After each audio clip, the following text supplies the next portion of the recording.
¿Qué tal? ¿Cómo están? Buenas noches. Estamos arrancando Caro Cruz, estamos en vivo y en directo, 21:01 25. Sí. Mucho más, ¿verdad? Yo creo que sí, la sensación al menos es más alta. ¿Cómo estás, Claudia? Muy bien, Jorge, un saludo también a todos los televidentes de Caro Cruz. Estás muy primaveral, estoy viendo tu look. Sí, gracias, gracias. Un saludo también a la gente de Ros Modas, que me acompaña todos los domingos, y también Óptica Arar con mis lentes. Bueno, 3 temas tenemos para compartir esta noche. El primero de ellos, ya está con nosotros el presidente de la ANDE, el ingeniero Luis Villordo. Sí. Yo le decía recién al ingeniero fuera del aire, él a partir de ahora ya, estamos en primavera, va a ser el personaje de este verano. Ya por los cortes que estamos teniendo, que se dieron en diferentes puntos, y yo le decía, si bien todo eso tiene una explicación, ¿verdad?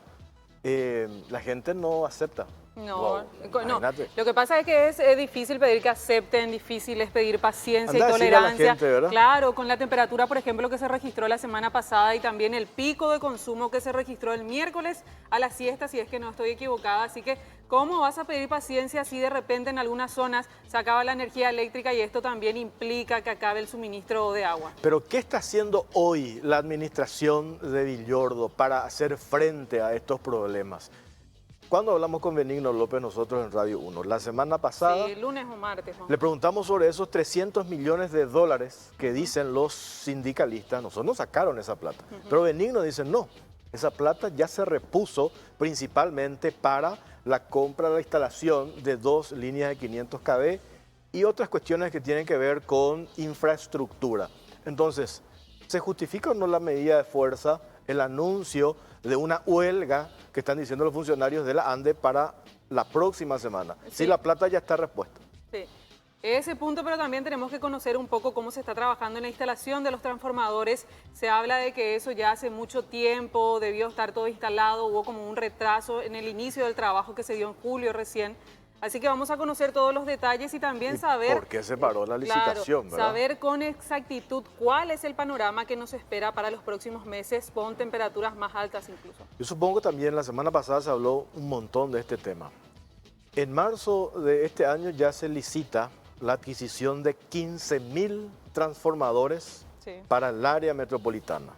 ¿Por un valor de cuánto? 50 millones de dólares. Y gana una empresa. La adjudican a esta empresa, pero después se decide, y eso le vamos a preguntar al presidente de la ANDE, dejar sin efecto todo ese proceso. Ahí vemos imágenes de transformadores.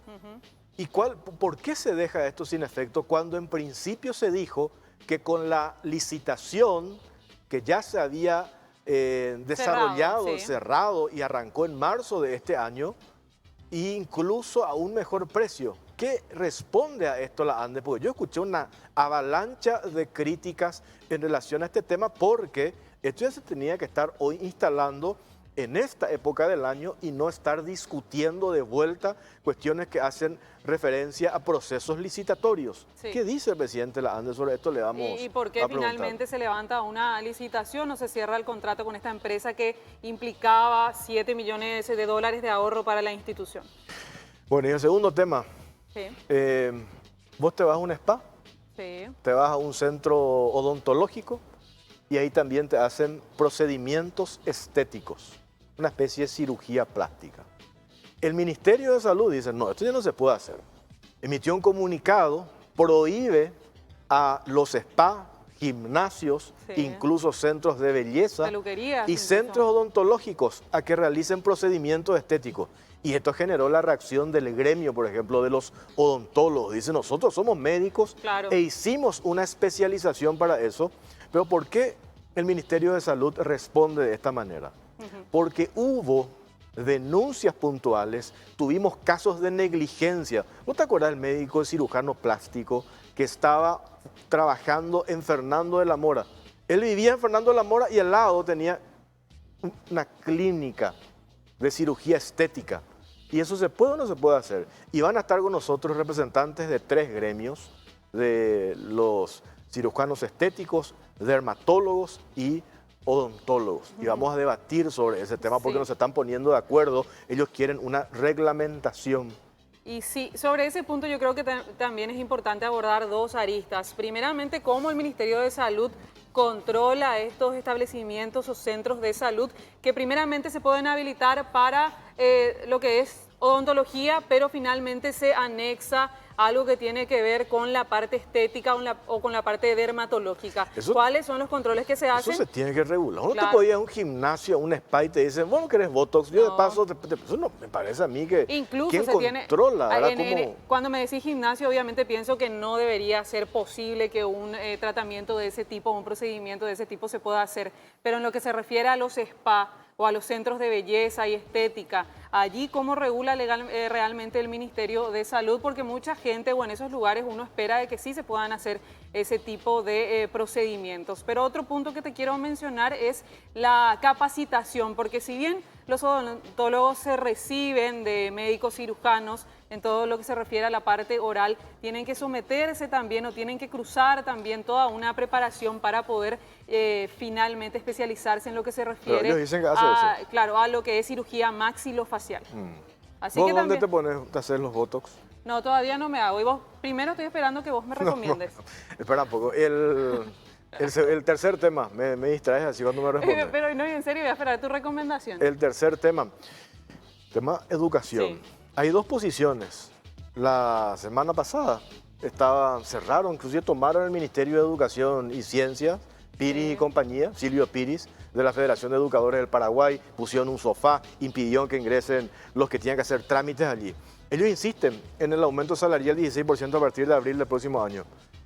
Gremios, ONG que están trabajando en el sector educativo dicen, no basta solamente aumentarle el salario a los docentes porque eso no garantiza la calidad educativa. Hay una discusión ahí entre ONGs abocadas al tema educación y el gremio de los docentes, y de eso vamos a hablar en el tercer bloque. Sí, y ahí hay también otros puntos que mencionar, ¿verdad? ¿Qué es lo que realmente se necesita para lograr esta transformación educativa que tanto promete este gobierno de Mario Abdo Benítez? Arrancamos con el primero, tenés un informe. Sí, tenemos un informe para hablar un poco acerca de esta situación que estamos viviendo todos los paraguayos y paraguayas con respecto al calor y la insuficiencia o en cuanto al servicio insuficiente realmente que ofrece la ANDE para no atravesar estos constantes cortes de energía cuando la temperatura está más alta. A continuación tenemos un informe. Igual se va a tener problemas en transformadores. Ciertamente habrá cortes. Más de 40 grados de calor y una sensación térmica que empeora con el panorama de los cortes de energía eléctrica. Ese es el escenario en el país donde la semana pasada se registraron picos de consumo y la preocupación constante sobre la capacidad de la Administración Nacional de Electricidad para responder a la demanda que se avecina en los próximos meses, la cual superaría ampliamente a años anteriores. Desde la ANDE resaltaron la necesidad de contar con más transformadores y un mayor número de personal, pero a la vez admitieron que pese a que en diciembre pasado se firmaron contratos para importantes licitaciones, las obras iniciaron recién en julio, lo que no permitirá contar con los trabajos terminados para este verano. A la falta de infraestructura también se suman las conexiones clandestinas, las que representan una pérdida del 12% para la ANDE, cerca de 90 millones de dólares al año, además del caos que generan en ciertas zonas por la sobrecarga. En tanto, los funcionarios de la ANDE anunciaron una huelga a finales de noviembre en reclamo de la reposición de un recorte de 300 millones de dólares del presupuesto de la institución.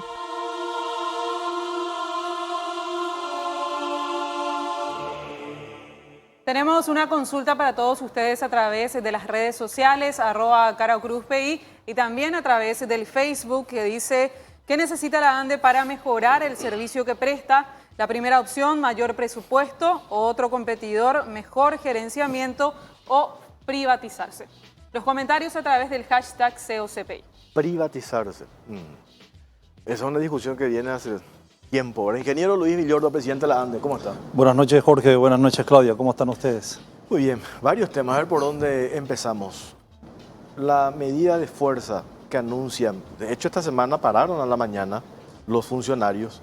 Me llamaba un oyente a la radio y me dice: yo me fui a las 9 con intenciones de pagar mi consumo, mi factura, y no lo pude hacer porque estaban movilizados los funcionarios de la ANDE. Nosotros hablamos con uno de ellos y dice, nosotros queremos los 300 millones de dólares que nos sacaron del presupuesto.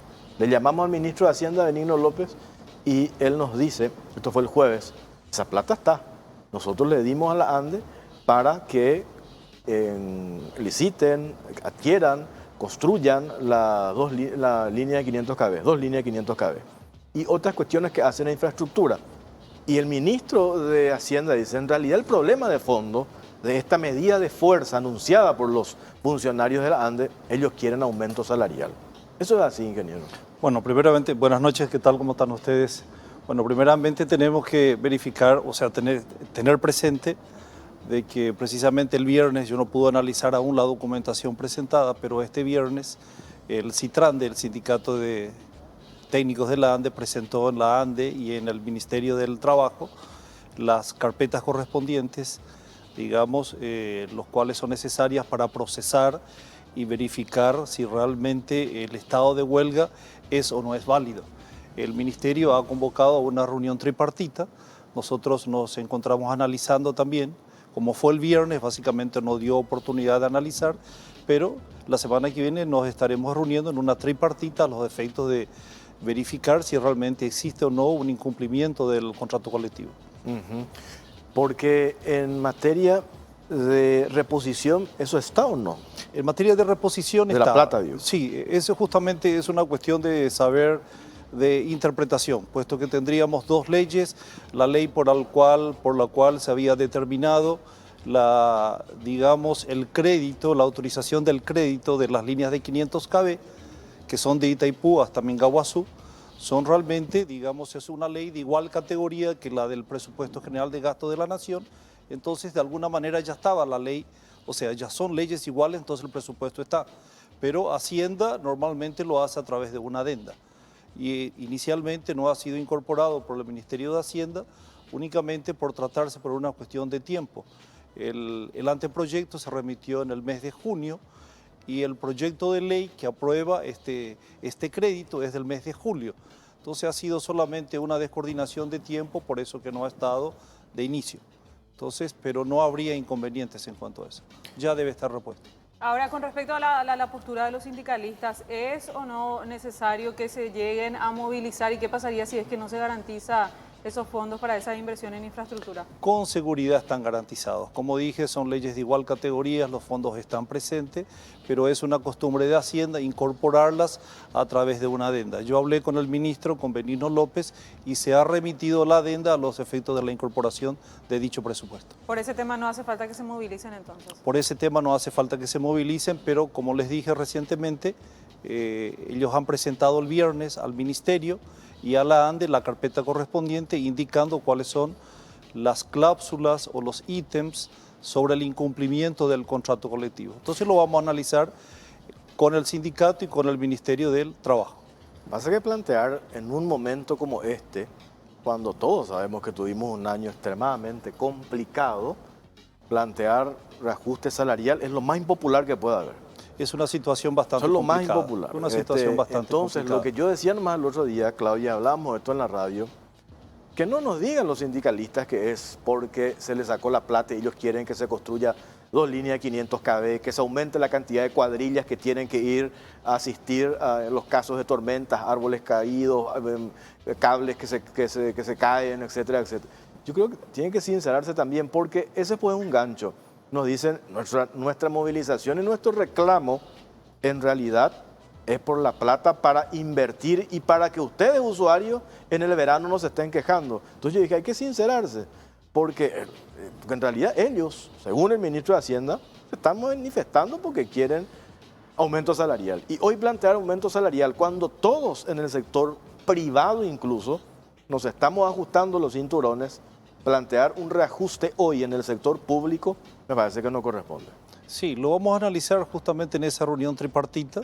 Ellos básicamente, yo he verificado la carpeta muy rápidamente, luego lo envié a la Dirección de Recursos Humanos y a la asesoría legal para que puedan estudiar, pero básicamente están planteando 3 artículos, están los artículos citados, pero no pude verificar realmente al fondo, bien en el fondo, cuál es el planteamiento que ellos están alegando como incumplimiento.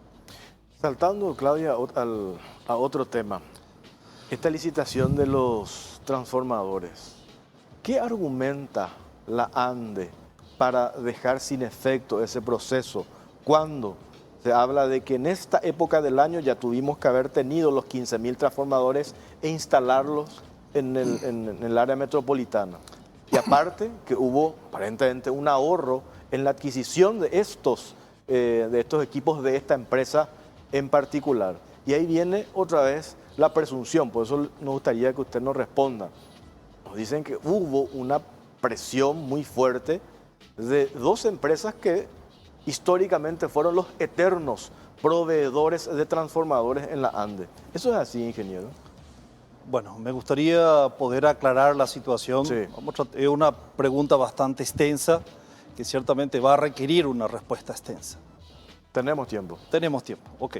Bueno, primeramente decir que los 15.000 transformadores en este momento de ninguna manera están asociados a los cortes puntuales que estamos teniendo. Estos 15.000 transformadores iban a ser suministrados por 3 empresas, por el consorcio ICS, por Trafopar y por Trafosur, pero serían entregados después del mes de agosto del año siguiente. O sea que de ninguna manera podemos decir de que estos transformadores son necesarios en este momento. Nosotros tenemos 7.806 transformadores disponibles en este momento, posibles de ser utilizados, y lo estamos utilizando.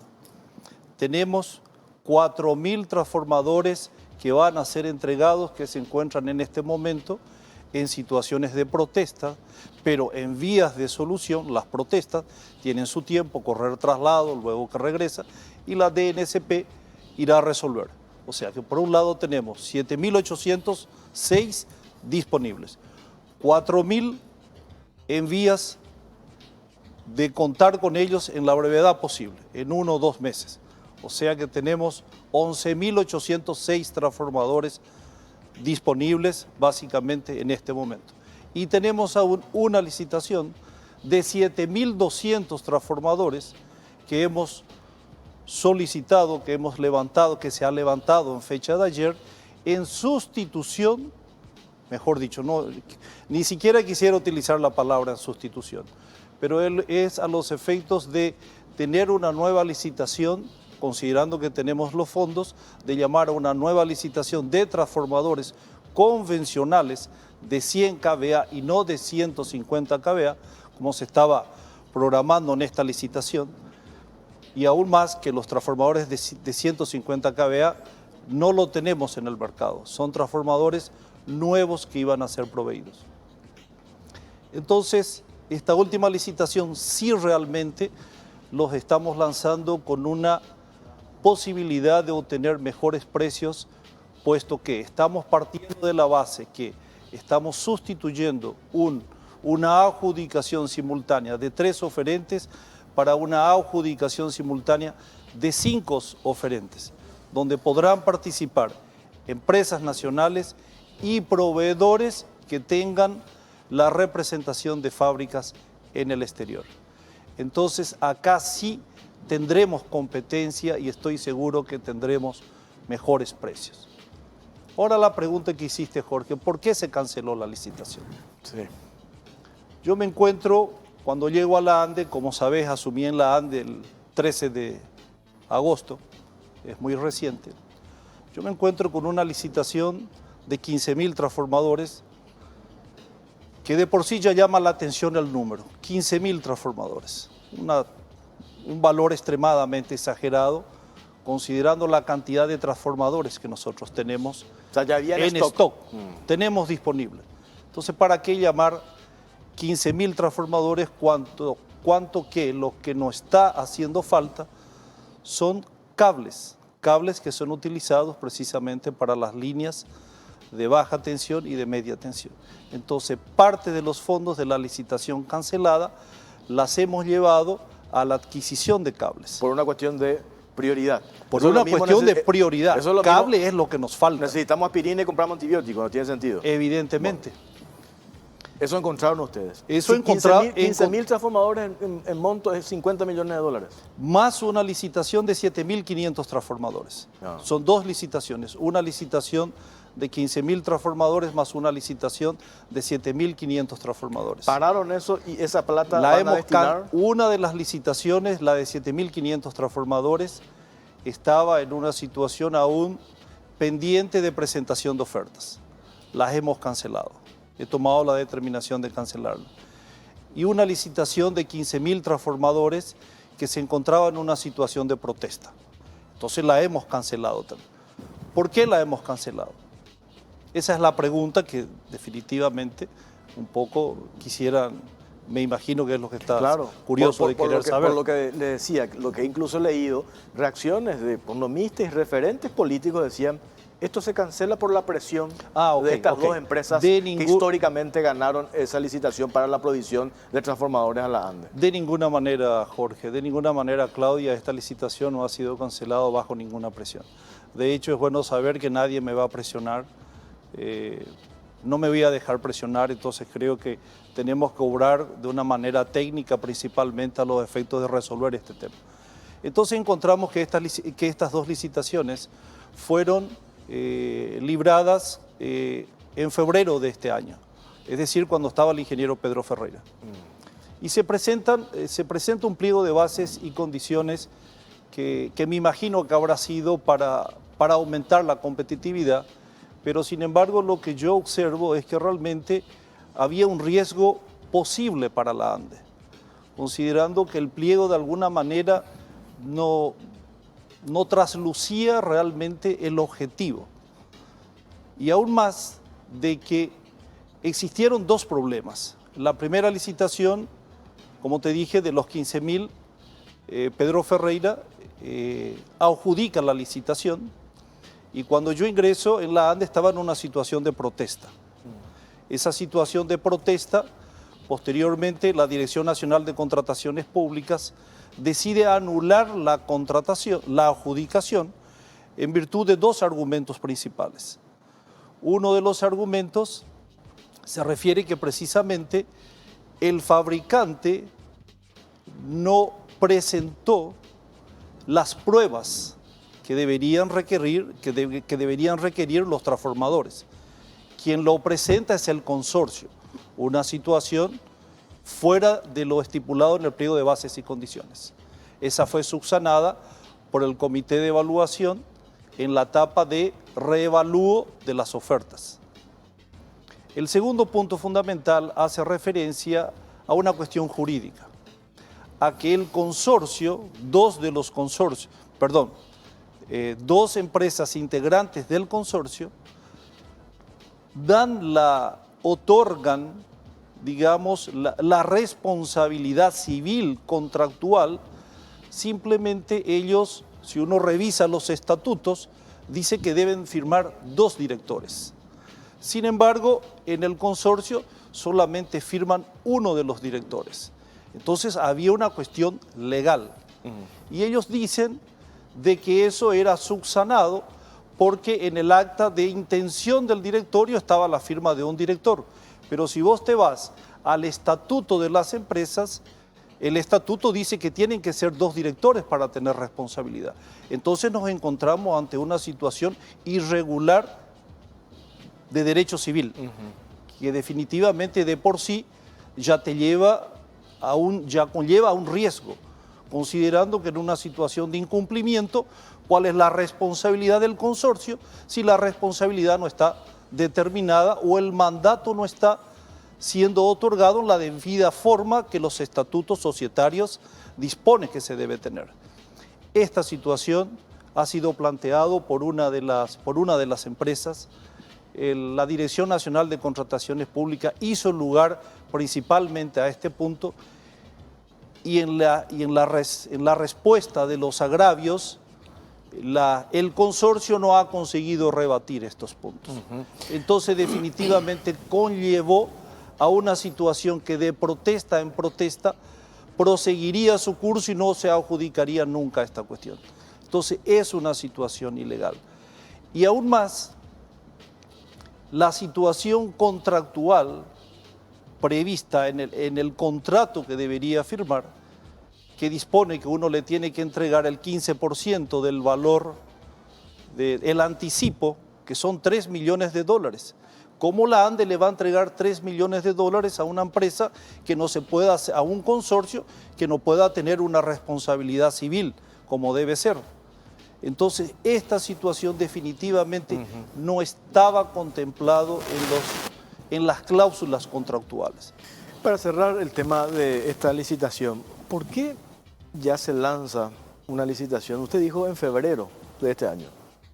En febrero de este año, Pedro Ferreira lanzó esa licitación, lanzó 2 licitaciones con el mismo pliego. Claro. Una de 15.000 transformadores y una de 7.500. Y por primera vez que escucho que se lanza una licitación en febrero de este año para adjudicar, usted dijo, en agosto del próximo año. ¿Y cómo se explica eso?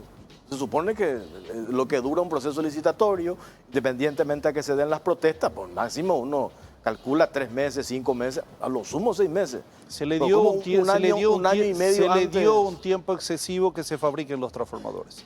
Una situación irregular, definitivamente. Entonces yo no podía contemplar, no podía colocar en riesgo los fondos de la ANDE ante esa situación de un supuesto incumplimiento. Porque ¿qué pasa si la empresa incumple? Esa situación ni siquiera está previsto en el contrato. Entonces, en vez de tener un ahorro de $5.600.000, la ANDE iba a tener un perjuicio que es diferente. Entonces, esa situación no me podía hacer responsable, Jorge. La tuve que cancelar. Y no ha habido ninguna presión de nadie. ¿Con esta cancelación no hay ningún riesgo para la ANDE? De ninguna manera. Como te dije, Claudia, se ha licitado 15.000 transformadores más 7.500 transformadores para que sean entregados en agosto, en septiembre del año que viene. Hoy la ANDE tiene 7.806 transformadores en stock. Tiene 4.000 transformadores que van a ser, digamos, que están listos para ser entregados una vez que se solucionen estas protestas. O sea que tenemos una cantidad suficiente de transformadores y más 7.200 que lo estamos llamando ahora, que es una cantidad razonable de llamar, y no llamar a una licitación de 15.000 y otra de 7.500, cuando en realidad que lo que nos falta son cables, entonces compremos cables, no transformadores. Ahora con la compra de cables, vamos a minorar la cantidad de cortes que tuvimos ya ahora en primavera, pero se entiende por casi tuvimos más de 40 grados de calor. Eso se entiende, desde la ANDE insisten en racionalizar el término que utilizan, racionalizar el uso de la energía. ¿Por qué se dan estos cortes de manera reiterada en diferentes puntos, ingeniero? Mira, nosotros tenemos, Jorge, como dijiste al inicio del programa, tenemos licitaciones de mano de obra contratada para ejecutar varios servicios. Y uno de los servicios principales que tenemos que ejecutar son los cambios de conductores en el área metropolitana e interior. En el área metropolitana tenemos una licitación que se está comenzando a ejecutar. Se firmó en diciembre del año pasado. Se comenzó a ejecutar final de julio, los primeros días del mes de agosto. Son estas adjudicaciones, estos contratos que estamos insistiendo constantemente, reuniéndonos con los contratistas a los efectos de llevar adelante. Son contratos de 2 y de 3 años. Es imposible en tan corto plazo intentar, digamos, cambiar el panorama del día a la noche. No podremos. Entonces, estamos haciendo todo lo posible. Nosotros con nuestra gente, también estamos con las gentes que no tenemos la cantidad necesaria de personas, ni sería necesario tener esa cantidad de personas, considerando que se encuentran empresas privadas que ejecutan un trabajo similar, con las cuales se firman contratos.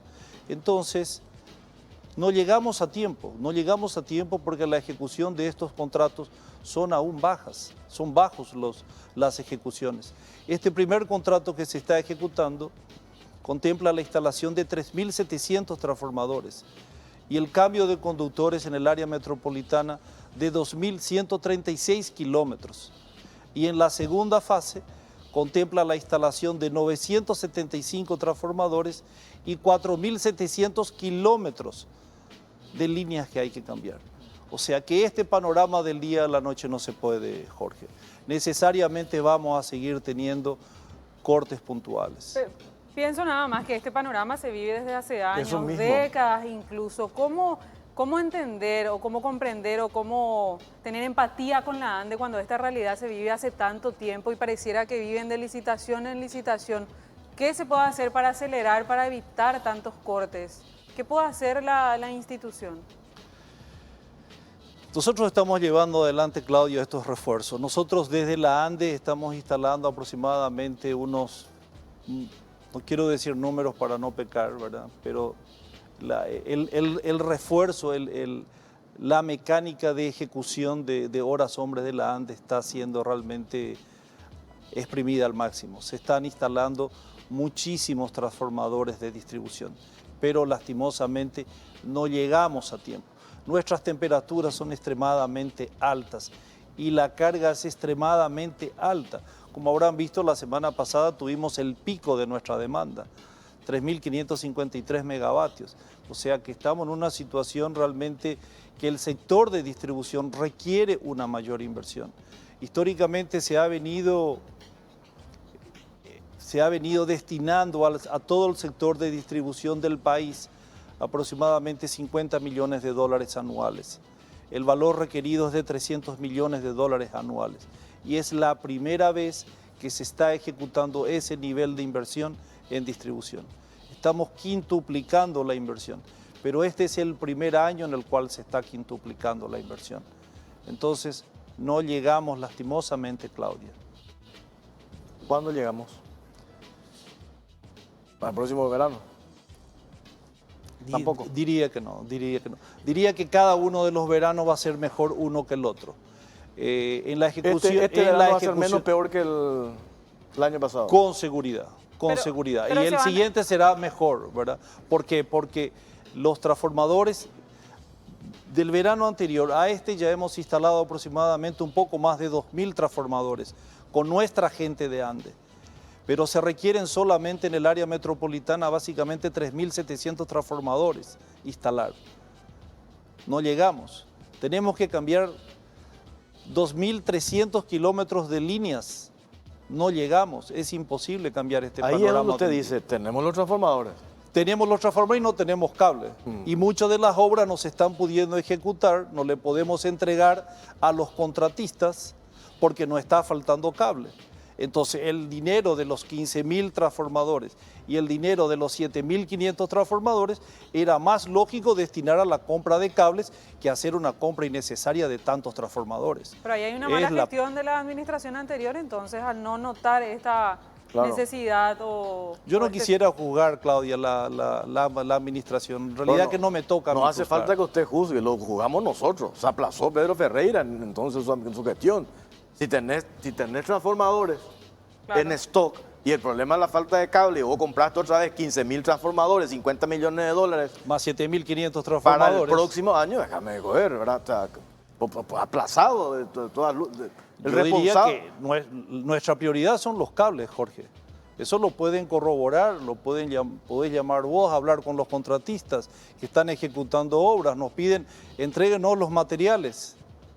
Y nos está faltando cables, que es donde estamos entregando los últimos cables, pero para seguir ejecutando estas obras, ese dinero hemos destinado a la compra de cables. Pero ahí también se nota otra necesidad, que sería mayor personal capacitado para hacer los trabajos. En realidad que el personal capacitado no solamente es necesario en la ANDE, sino también en las empresas contratistas. Las empresas contratistas y la propia ANDE las dos se encuentran sobrepasadas con la capacidad de personal que tienen.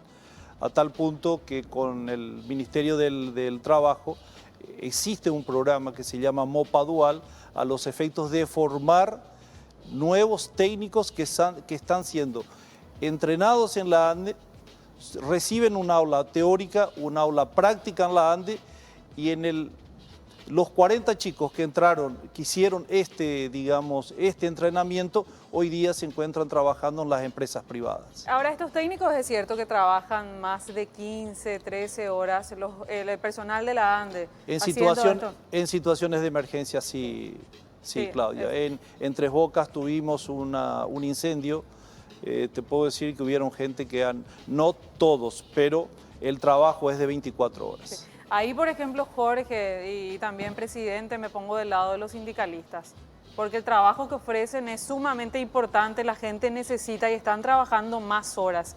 Y ellos reclaman mayor personal también o mayor paga ante los trabajos a los que se someten todos los días. Pero faltan más recursos humanos. Sí, falta muchísimo. Sí, Imagínate, desde el año 2015 hasta el presente se han jubilado 674 personas. Ninguno ha sido repuesto. ¿Por? Y porque todo el proceso de contrataciones públicas extremadamente, digamos, tiene su sistemática, tiene que pasar por el equipo económico, luego a la Secretaría de la Función Pública y después de mucho tiempo hemos conseguido, en esta última fase hemos conseguido la contratación, está en fase ahora de análisis, la incorporación de 18 personas con discapacidad a los efectos que puedan ser lecturas, que puedan ser lectores y distribuidores de facturas, y la contratación de 291 personas por otro lado. Entre ellos 100 son ingenieros y 200 personas aproximadamente son técnicas. Tenemos que hacer una pausa. A la vuelta seguimos charlando con el presidente de la ANDE y le vamos a preguntar cómo está o qué van a hacer para la renegociación o negociación con Electrobras. Este es el momento. Hace un año tuvimos toda una discusión que después se deriva en el acta del 24 de mayo, lo que ya sabemos qué pasó. ¿Qué estamos haciendo? ¿Cómo vamos a encarar esa negociación con Electrobras? El tema del embalse, el tema tarifa, si lo que pasó va a afectar también. A la vuelta de la pausa hablamos con el ingeniero Luis Villordo, presidente de la ANDE. Ya venimos. ¿Qué tenés que hacer hoy? Sea lo que sea, tomate una pool guaraná y liberá esa energía. La única con guaraná natural, terminar la tesis, lavar el auto o sea lo que sea, hacelo con la mejor onda. Pool naturalmente nuestra.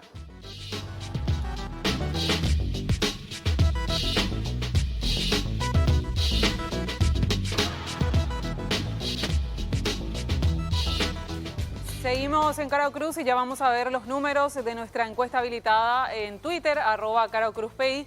¿Qué necesita la ANDE para mejorar el servicio que presta? En un 48% la gente dijo que necesita mejor gerenciamiento, 29% otro competidor, 21% privatizarse y solo 2% mayor presupuesto. Gerenciamiento, dice la Gerenciamiento, gente, ¿verdad? sí. Y lo que hablábamos recién, ¿verdad? Cuando tenés que comprar cable y terminar comprando transformadores, es un problema de gerenciamiento, no hay otra aplicación allí, ¿verdad? Así es. Pero yo creo también que puede abarcar eso y le quiero consultar al presidente si es que si hablamos de mejor gerenciamiento puede abordar también otros temas como por ejemplo hablar de que se necesita mayor cantidad de ingenieros y mayor cantidad de técnicos, pero existe la posibilidad de que haya muchos funcionarios administrativos cuando esa no sea la realidad, cuando eso no sea necesario. Bueno, por un lado nosotros también tenemos, digamos, tenemos la situación de varios administrativos que están haciendo cursos técnicos y luego se incorporan al área técnica. Para una reubicación. Para una reubicación. Nosotros en la ANDE estamos realizando cursos técnicos, también tenemos un convenio con la Universidad Nacional, con la Facultad Politécnica, a través del programa CETUNA, entonces está habiendo esos cursos y nos está dando un óptimo resultado. Yo que le decía, ingeniero, ¿cómo estamos en la negociación con Electrobras? Una buena pregunta. ¿Pero estamos en contacto después de lo que pasó con el acta? No hablamos? Estamos en contacto, han habido muchas reuniones, tenemos un buen acercamiento entre las partes, hemos presentado alternativas, luego de la anulación del acta hemos convocado una reunión, hemos presentado alternativas, hemos recibido alternativas, hemos discutido las alternativas y nuevamente la semana que viene tenemos una nueva ronda de negociaciones. Hay un dilema, me dicen, porque cuando hay menos excedente, significa que tenemos que comprar más energía garantizada. Cuando compramos más energía garantizada, aumentan los costos. Claro. Así es, pero nosotros tenemos clarísima, muy claro tenemos cuál es nuestro panorama, Jorge, Claudia, porque tenemos un presupuesto que de alguna manera está acotado. Entonces nuestras alternativas de negociación realmente siempre están vinculadas a que podamos hacer frente a esos pagos, a que nuestros costos medios no suban disparadamente. Entonces, la filosofía de cómo vamos a contratar es lo que estamos discutiendo en este momento con la Eletrobras, preservando determinadas figuras de excedentes a los efectos de que los costos medios sean igual o muy ligeramente superior. Entonces, para nosotros tenemos clara la película de para dónde estamos apuntando, Jorge. Lo ideal sería igual, ¿verdad? Por la situación que estamos viviendo, pero supongamos que Pero eso los sea... costos varían, Claro, los costos varían necesariamente con la contratación. Claro, está en nuestro presupuesto, el presupuesto de la ANDE, aumentar lo que nosotros compramos Yacyretá. Está hablando de la EBI en este momento. Yacyretá ahora, ¿verdad? Yacyretá. Dejando ahí la negociación con Eletrobras para que no significa aumento, entonces aumentar la cantidad de adquisición de energía vía Yacyretá. Por una cuestión física, nosotros necesitamos modular nuestros intercambios. Tenemos una proyección de que en el final del mes de julio o agosto, nosotros estaríamos operando totalmente interconectado entre Paraguay, Argentina y Brasil, lo cual nos va a permitir una modulación óptima de tal manera a buscar costos menores, que es nuestro objetivo. Nuestro objetivo es servir a la gente con energía eléctrica. ¿Cuánto nosotros estábamos comprando anteriormente de la EBI? Estábamos comprando aproximadamente 20 megavatios. Y de Itaipú traíamos todo el resto, toda la diferencia. Acaraí produce tan poco que prácticamente ya no forma parte de la ecuación, porque representa un valor de 4 al 7% como máximo. Entonces nuestras principales fuentes de generación son Itaipú y la EBI, Yacyretá. Estábamos comprando 20.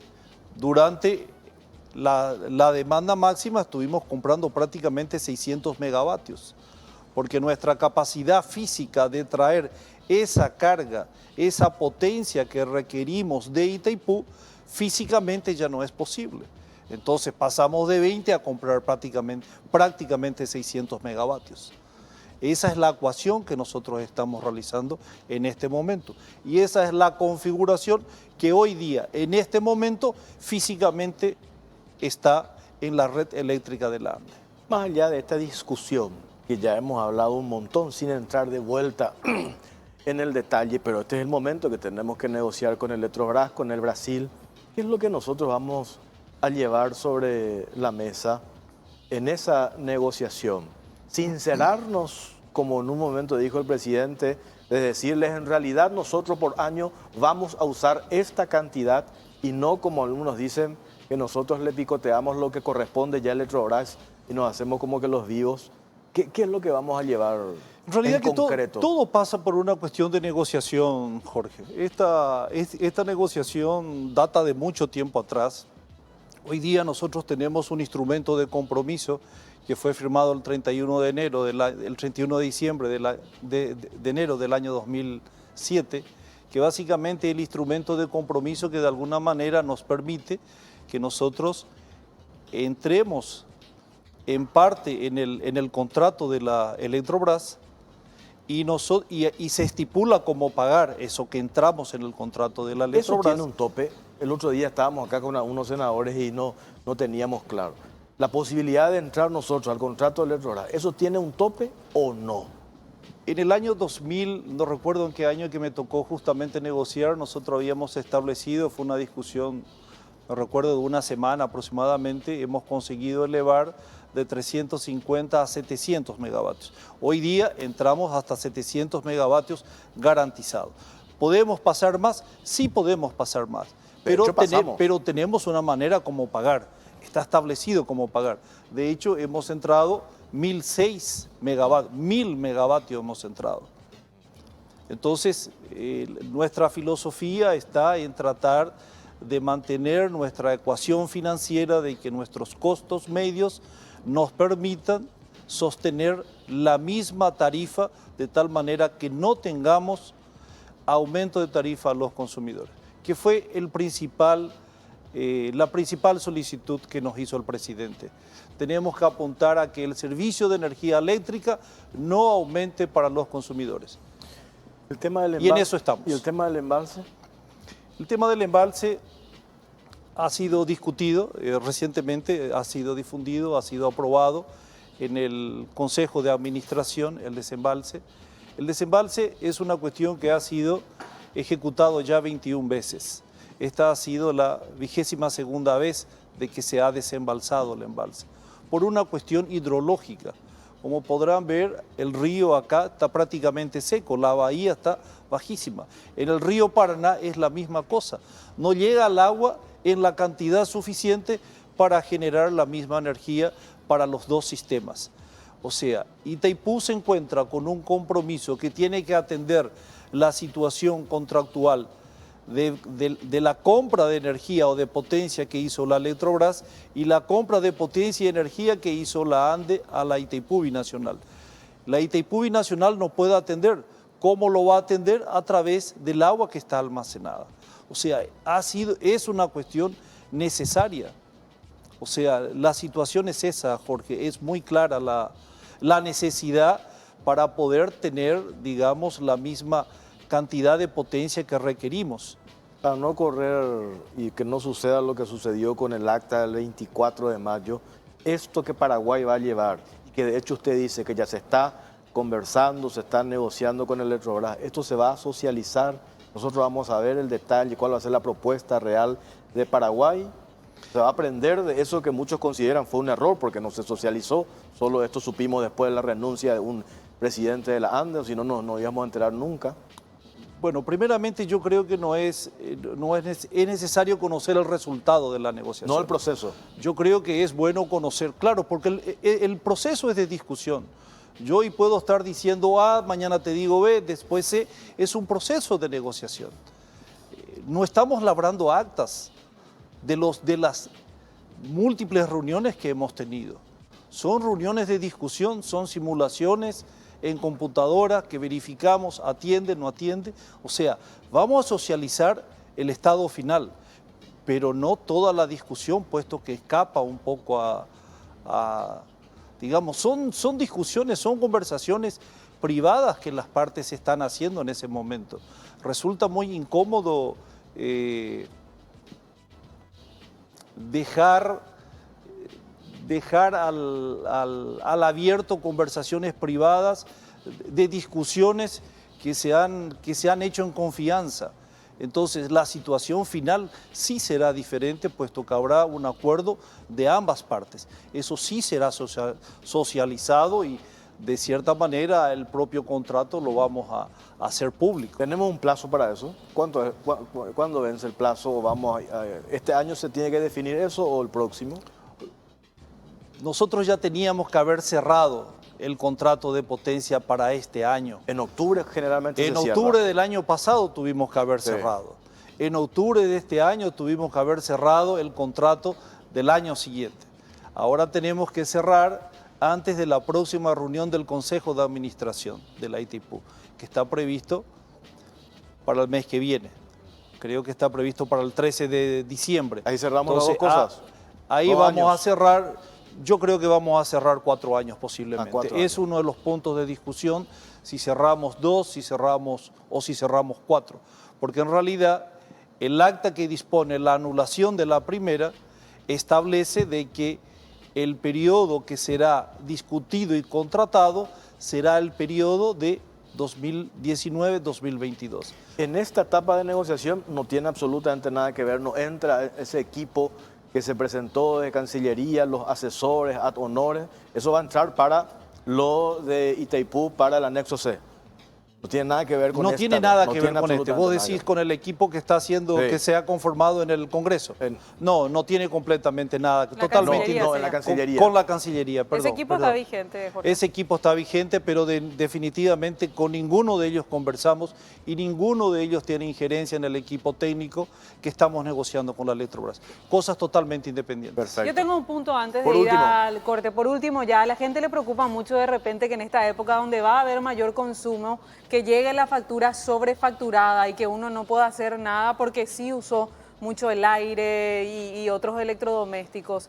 ¿Qué pasa ahí con respecto a la ANDE y las denuncias que se hacen de sobrefacturación también?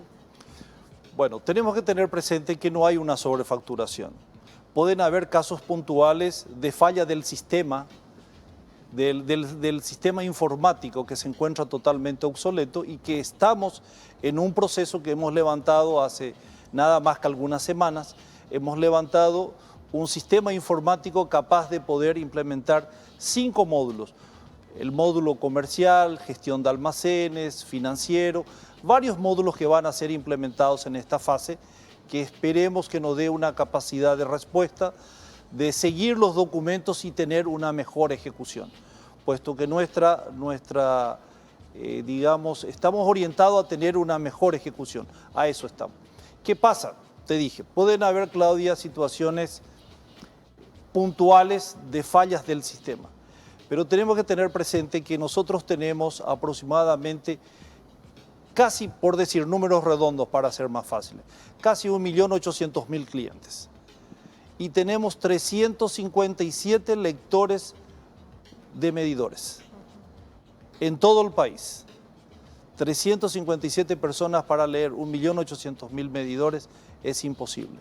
Tenemos que cambiar de tecnología, tenemos que cambiar de la manera como leer. ¿Y qué tiene que hacer el usuario ahí en esos casos puntuales? ¿Tiene que pagar igual o...? No, ¿qué se está haciendo, verdad? Bueno, de alguna manera tal vez te puedo dar una primicia de algo que va a suceder justamente el martes. Se hacen las lecturas atrasadas. Cuando se hace la lectura atrasada, el sistema informático reconoce y hace un ajuste automático de las lecturas. Entonces te aparece realmente una cuenta que de alguna manera te lleva a que vos tengas que pagar toda la energía que consumiste y no pagaste. Vos pagaste X, una cantidad, digamos, por haber el sistema informático estimado tu consumo, pero en realidad en vez de pagar 100, en realidad debiste haber pagado 150. Ese 50.000 guaraníes adicionales se va a evaluar en la próxima lectura y te va a sumar, si hubo un error, si hubo una lectura que se hizo después de 4 meses, entonces vas a pagar 50.000 más 50.000, vas a pagar 200.000 guaraníes más asociada a tu última factura. O sea, tu cuenta ahí te va a venir ya 300.000 guaraníes. Entonces, esos son los casos que están pasando. ¿Qué estamos haciendo? Tenemos el conocimiento de que conocemos que tenemos esa imposibilidad de hacer las lecturas en tan poco tiempo, todos los meses del trabajo rutinario. Entonces el martes estamos lanzando un sistema de tarifa fija que vamos a tener, que le va a permitir de alguna manera al usuario pagar una tarifa fija. El sistema le va a determinar cuánto es lo que va a poder pagar de factura fija. ¿Está bien? Y eso va a hacer con que si la persona se adhiere al sistema de tarifa fija, a final de año lo que le falta, puede haber un crédito o un débito. Si hay un crédito a favor del usuario, la ANDE le va a compensar en la 13ª factura. Perfecto. Y si hay un débito, si el cliente, si el usuario le debe a la ANDE, le va a fraccionar en los próximos 12 meses. Es una manera como encontramos de poder paliar este sistema, esta imposibilidad de llegar a todos los consumidores realizando las lecturas. Que el año pasado fue un escándalo, entre paréntesis. Que el año pasado fue un escándalo. Sí. Entonces, esto se hará realmente, Claudia, y creo que será de gran ayuda. Ojalá. Y el martes se está haciendo el lanzamiento. Perfecto. Ingeniero Luis Villoro, gracias por su tiempo, muy amable. Igualmente, Jorge, igualmente, Claudia. Nosotros vamos a la pausa, a la vuelta hablamos ya con los representantes de diferentes del gremio médico, cirugía y también odontólogos. ¿Qué es lo que pasa allí, verdad? Sí. Procedimientos estéticos. ¿Se puede o no hacer en algunos lugares, como por ejemplo centro odontológico, spa y compañía? Exactamente, centros de belleza también. Ahí está. A la vuelta a la pausa hablamos sobre ese tema. Ya venimos. ¿Qué tenés que hacer hoy? Sea lo que sea, tomate una pool guaraná y libera esa energía. la única con guaraná natural, terminar la tesis, lavar el auto o sea lo que sea, hacelo con la mejor onda. Pool naturalmente nuestra.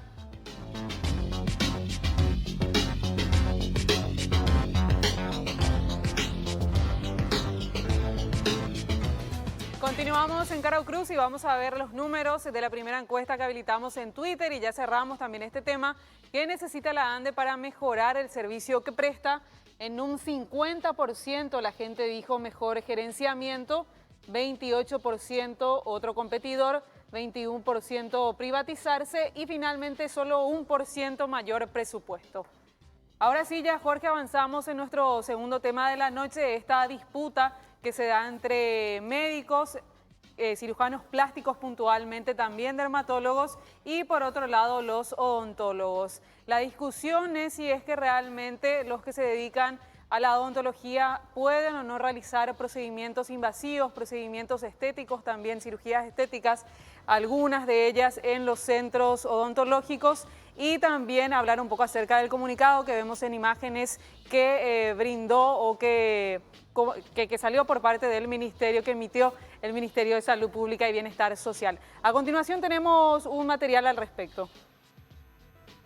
Profesionales de la salud se encuentran en medio de una controversia. Médicos, cirujanos y dermatólogos reclaman que en centros odontológicos se realicen procedimientos estéticos, ya que los mismos no se encuentran habilitados para ello, y además aseguran que los especialistas en salud bucal no están capacitados para cirugías invasivas o estéticas, por lo que exigen al Ministerio la intervención de estas clínicas. El Ministerio, a través de un comunicado, aclaró que de acuerdo a las normativas vigentes, los actos como los de aplicación de sustancias de relleno, hilos tensores, toxina botulínica, plasma rico en plaquetas, extirpación de lesiones en la piel como nebus, tumores, extirpación de bola de Bichat, lipólisis de papada, rinomodelación y cualquier otro procedimiento invasivo y quirúrgico son competencia exclusiva de los profesionales médicos. Ante el planteamiento, el gremio de odontología manifestó sentirse agraviado tanto profesional como económicamente por la medida, pues sí están capacitados para el efecto y pidieron mediación al Congreso Nacional. Enfatizaron en que no hay empatía entre colegas y existe una discriminación generalizada hacia la profesión del médico dentista. El Ministerio de Salud aclaró que las reglas guardan relación exclusivamente con procedimientos estéticos, no así con aquellas intervenciones que normalmente realizan los odontólogos o especialistas en cirugía maxilofacial. Instaron a los pacientes a buscar información y someterse a estos procedimientos solo con profesionales calificados y en consultorios habilitados.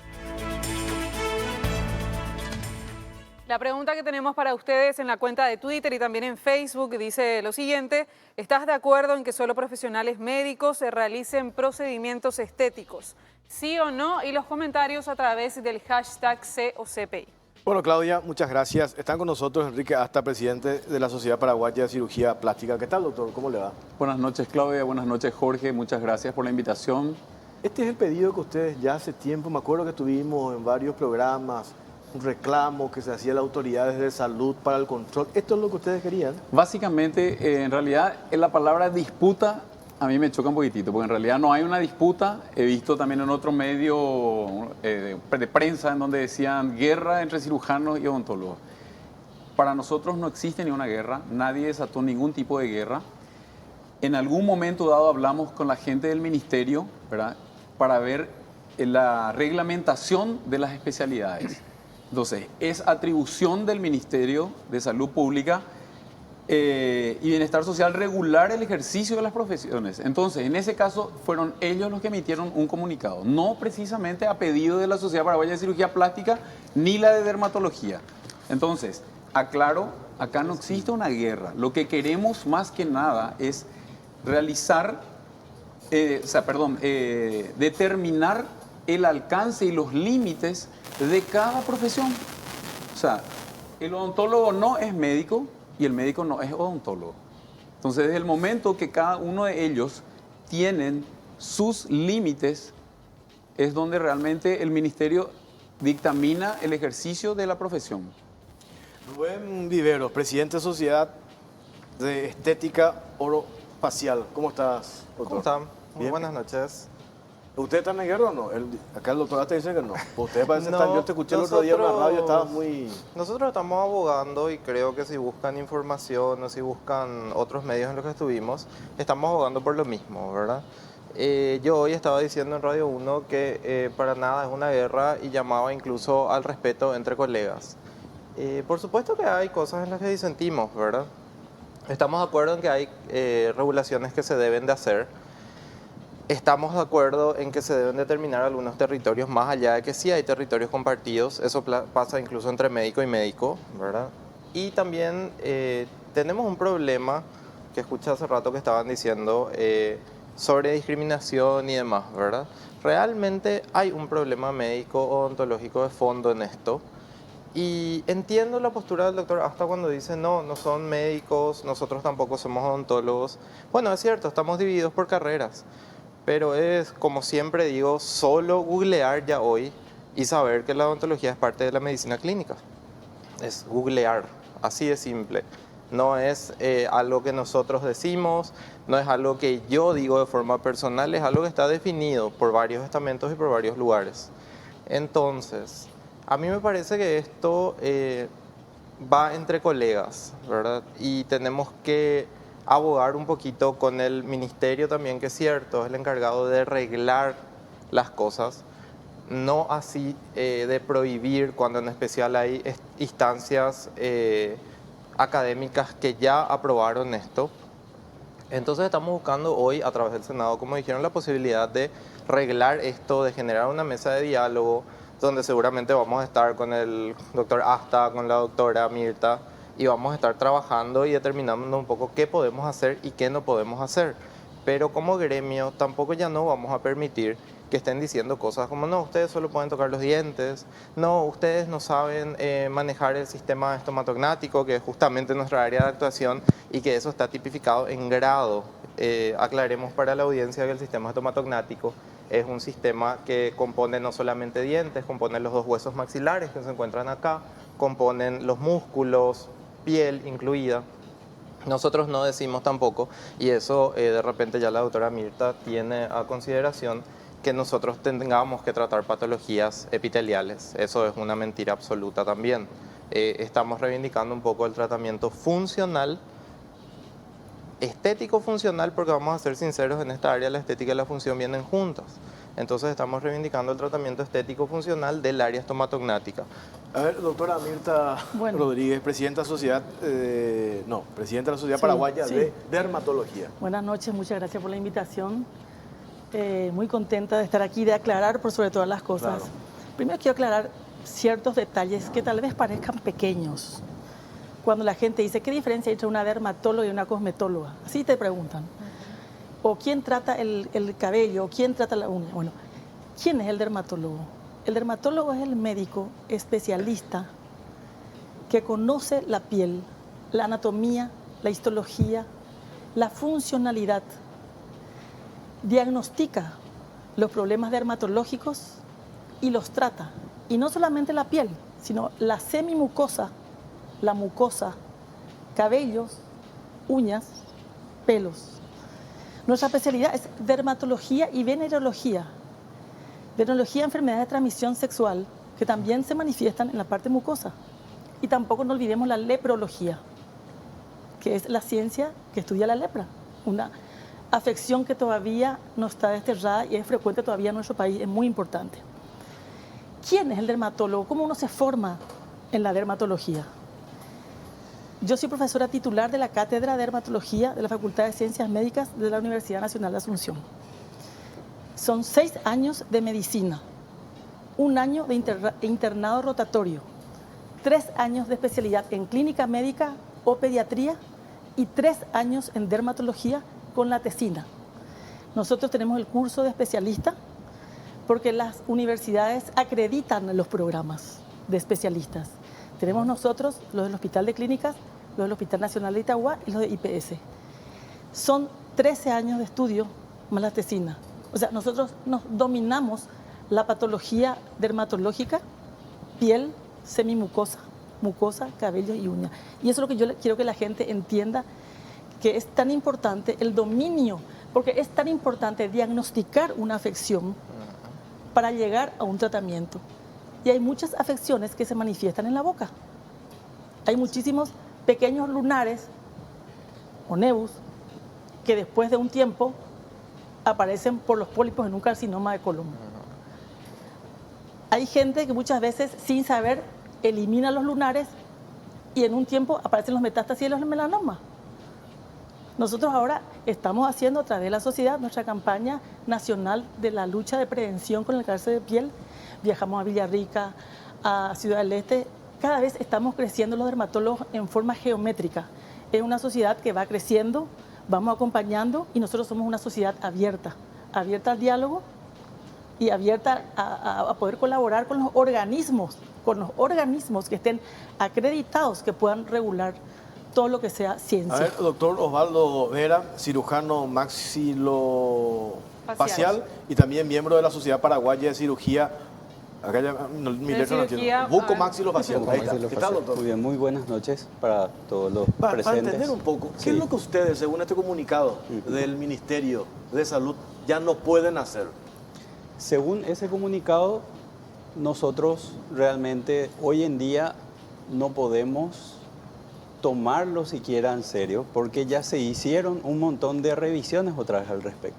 Cierto. O sea, ese comunicado ya está extemporáneo, vamos Ya a está decir. desfasado. Sí, Así mismo. ya hubo aclaraciones al respecto, ya hubo otras discrepancias con lo que se comunicó posteriormente. Entonces, hoy en día ese comunicado ya no está vigente, partiendo de esa base. El odontólogo es un profesional autónomo del médico, si bien el ente en el cual se ejerce la profesión es uno solo, que es el paciente, ¿sí?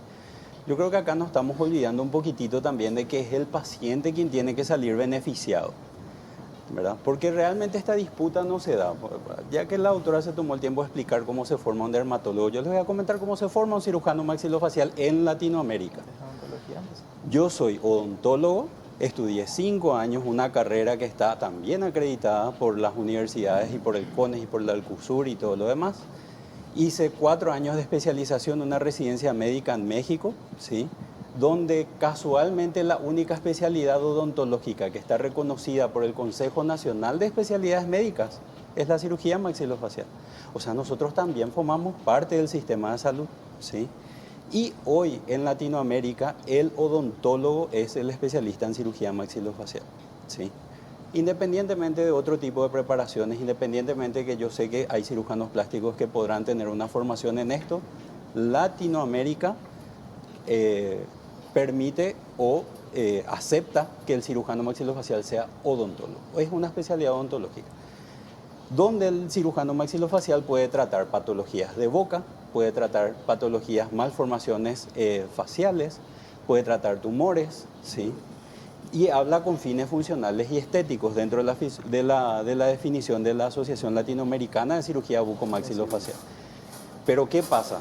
Cuando hablamos de tratar tumores, nosotros hoy en día estamos embarcados en lo que es la campaña del cáncer de lengua, por ejemplo, aquí en Paraguay, que es un programa Nobel, ¿sí?, para nosotros, y se está haciendo en forma masiva en todo el país, ¿sí?, pero con participación de los cirujanos oncólogos de cabeza y cuello, cirujanos plásticos en el área reconstructiva y el odontólogo como un pilar fundamental para hacer el diagnóstico inicial de esas patologías.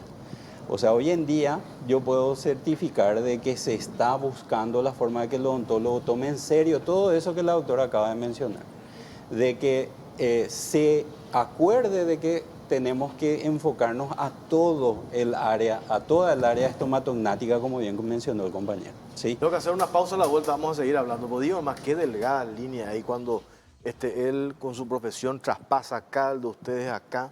¿Quién tiene que determinar? Me parece que ambos sectores quieren las reglas claras, ¿verdad? No, Por yo eso se habla de yo creo que la parte más importante de la que tenemos que determinar es la estética. Yo no hablo de la parte de profesionalismo, de capacidades. Yo no en ningún momento puedo cuestionar de que el doctor Vera, el doctor Viveros tengan la capacidad o el profesionalismo, lo que sea. Acá lo que se debe delimitar es justamente lo que estás hablando, Jorge. La línea que nos dividirá quién hace o no hace estética. O sea, si yo soy un cirujano plástico y hago cursos y me preparo en la parte de hacer carillas y coloco brackets y coloco lo demás, vos como paciente te vas a ir a buscarme a un cirujano plástico para que yo te haga las carillas o te haga las caries. No. No. Bueno, discúlpame. Tengo que hacer la pausa, a la vuelta responde el doctor Vivero. Sí, pausa, ya venimos.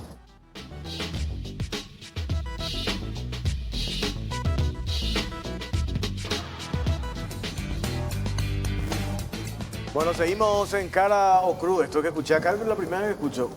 Doctor Vivero, ¿ustedes hacen glúteos también? Ah, sí, me encanta. No, es que tenemos, y seamos sinceros, Sí. siempre tenemos colegas y salgamos de la odontología. Tenemos profesiones que se están metiendo en cosas que no son de ellos. Centros estéticos con peluqueros. Como siempre tenemos que hacer la aclaración, no desmerecemos un peluquero, pero tienen otra formación, ¿verdad? Claro. Entonces centros estéticos de repente con personal trainers que están haciendo otras cosas. Odontólogos habrán, como también hay médicos que pasan de su especialidad y hacen otras cosas. Pero lo que hoy nosotros estamos reivindicando es, como estábamos hablando con el doctor Vera hace rato, el sistema estomatognático, de acá para arriba. Ahora, hablando un poco de lo que dijo el doctor hasta hace rato, de que la estética es lo que se debe de regular. Sí. Tengamos en cuenta que esa es una lucha que se perdió en muchos países del lado médico justamente porque iban por lo mismo. No, regulemos la estética. No, acá se regula la capacidad de poder usar los materiales, de poder incidir en un área y si el área es funcional, reconstructiva y o estética es otra cuestión. Pero nosotros no podemos estar regulando la idea de, no, vos tenés la capacidad de entrar en el sistema estomatognático, pero no tenés la por qué dejar algo estético. Acá el doctor es especialista en cirugía y en reconstrucción, como el doctor Asta también es especialista en reconstrucción. Y yo creo que la reconstrucción siempre pasa por la estética. No vamos a reconstruirle a un paciente sin dejarle una función estética. La estética de por sí también es una función, tengamos en cuenta eso. Y es una función muy importante para gente que encima se lastimó, nació con anomalías, y que necesita tener una autoestima un poco mayor, eso también es función. No, es para mí es una estética. cuestión básica. Yo me voy al odontólogo, me tiene que hacer los dientes. ¿Por qué me va a hacer otras cuestiones, verdad? A no ser que el odontólogo, con respeto a todos ustedes, te diga, te hago un combo. Mira que yo estoy capacitado para hacerte un combo. ¿Para qué te va a ir con Asta o con la doctora? Yo te hago todo acá. Te arreglo las caries que tenés, te tapo 2, 3 y después te hago uno. Nos pongo un Botox también si querés, ¿verdad? Nosotros reivindicamos el sistema estomatognático, ¿eh? Sigamos por ese lado, reivindicamos la parte, acordémonos que la boca está compuesta por todo esto, disculpen que haga esto, pero Sí. esto es boca, hasta acá es boca, por dentro y por fuera. Claro, No la vamos- parte, no la parte en vamos. que nosotros podemos llegar a discutir ya es una realización de toxina botulín a nivel frontal. Y ya empezamos a entrar, porque yo creo que la formación de un odontólogo durante toda su carrera no habla de estética. Y lo poco que hable, yo he visto ahora una formación que es de 15 horas.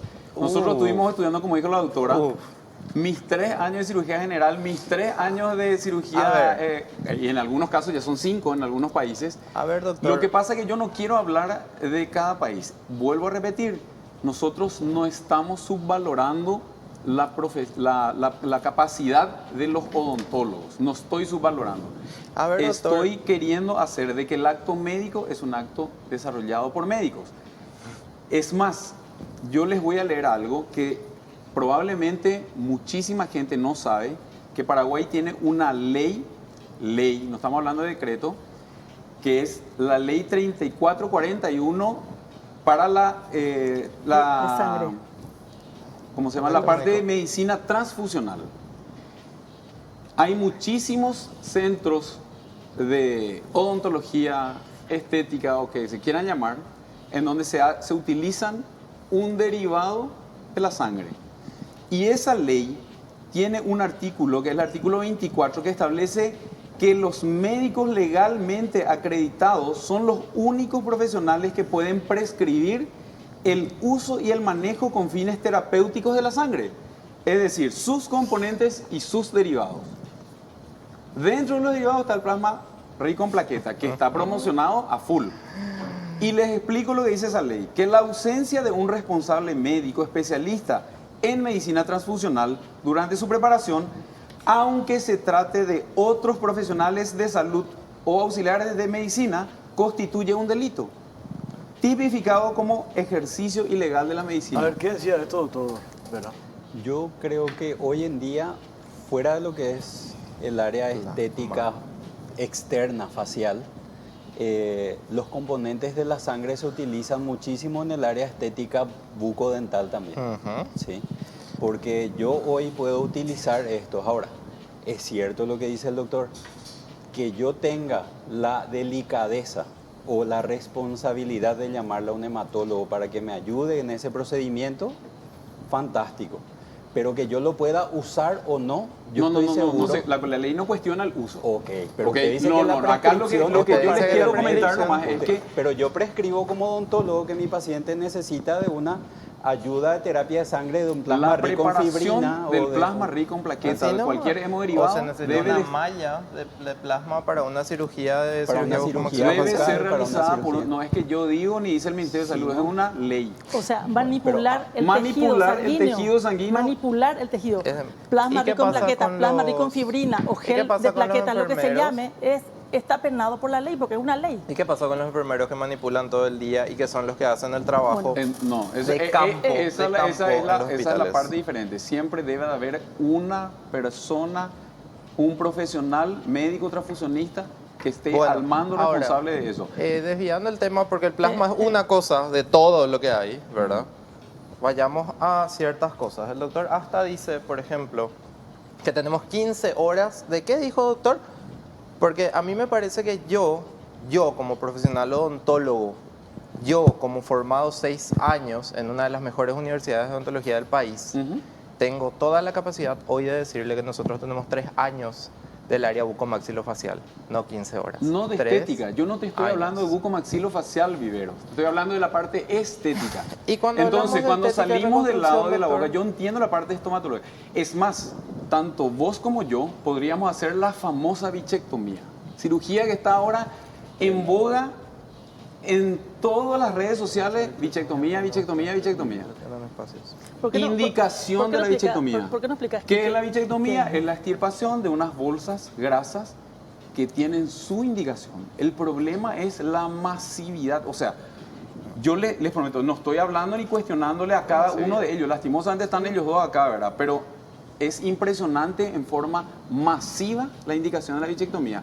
Una persona, chicas jóvenes que tienen inclusive lo que se busca a nuestra edad, tener la zona de la mejilla tensa, turgente, se están sacando las bolas de bisagro. ¿Se puede llamar por la falta de arreglado? ¿Por qué usted cree que una paciente, una joven, busca hacerse esa bichectomía con... Por la propaganda, claro. Por la propaganda, por la publicidad. Claro, publicidad. O sea, yo te puedo presentar qué hace, vos que sos mujer, vas a entender que la forma de maquillarte más fuerte acá te deja más hundido esto. Bueno, se busca hacer de forma definitiva eso, pero obviamente eso tiene su indicación. O sea, yo no puedo hacer masivamente bichectomía a todas aquellas que entran al consultorio y le digan, quiero hacerme esto. Hay mucha diferencia de precio entre hacerse en un centro odontológico y hacerse en una clínica. Categóricamente. Claro, precio del tema. Yo no el precio al final. Ustedes, yo no tengo ni idea que eso es. ¿Por qué varía tanto el precio? Me gustaría saber, ¿por qué variaría tanto el precio entre un odontólogo que se formó tanto tiempo en cirugía maxilofacial y un cirujano estético? En realidad,